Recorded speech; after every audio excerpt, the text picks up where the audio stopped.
Alors on va parler de médiation, mais aussi un peu plus largement de mode de résolution amiable des différends.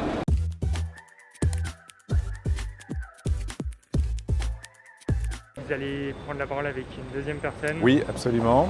Ségolène Duché, qui est avocate également depuis une vingtaine d'années maintenant, qui est très investie dans le droit collaboratif, qui est une des manières de résoudre les différends, dont on va parler également. On va rentrer dans la maison des avocats pour discuter un peu plus de ça en détail.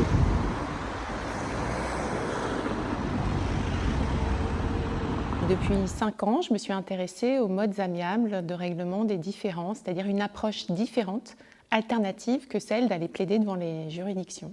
La médiation, ce sont les parties qui vont se réapproprier leur conflit, qui vont travailler ensemble dans une logique concertée pour trouver une solution qui satisfasse à tout le monde. Finalement, il y a toujours un perdant et un gagnant dans un procès.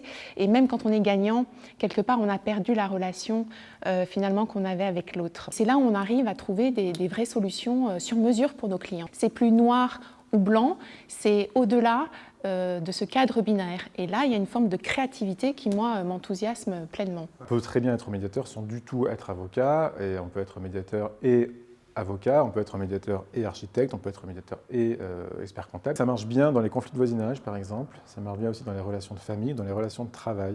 Le droit collaboratif, en fait, il est intéressant à utiliser quand il y a un vécu, une relation passée qui est importante et où il y aura une relation future. Lorsqu'un processus de médiation est enclenché, on a généralement un taux de réussite, d'aboutissement d'un accord, autour de 70%. Après, tout l'enjeu pour les avocats notamment, mais pour tous les acteurs de justice, c'est d'arriver à faire venir les parties, nos clients notamment, en médiation. Et là, il y a encore beaucoup de travail. Dans toutes les juridictions, tous les organismes de justice, d'ailleurs même les organismes étatiques, poussent de plus en plus à la médiation. Je pense que tout le monde a plus ou moins compris l'intérêt de la médiation. Alors la justice, vraiment depuis 2 ans, porte un regard très intéressé. Souvent, ils doivent trancher dans des dossiers où ils se rendent compte que quelque part, il y aurait besoin d'avoir un accompagnement différent.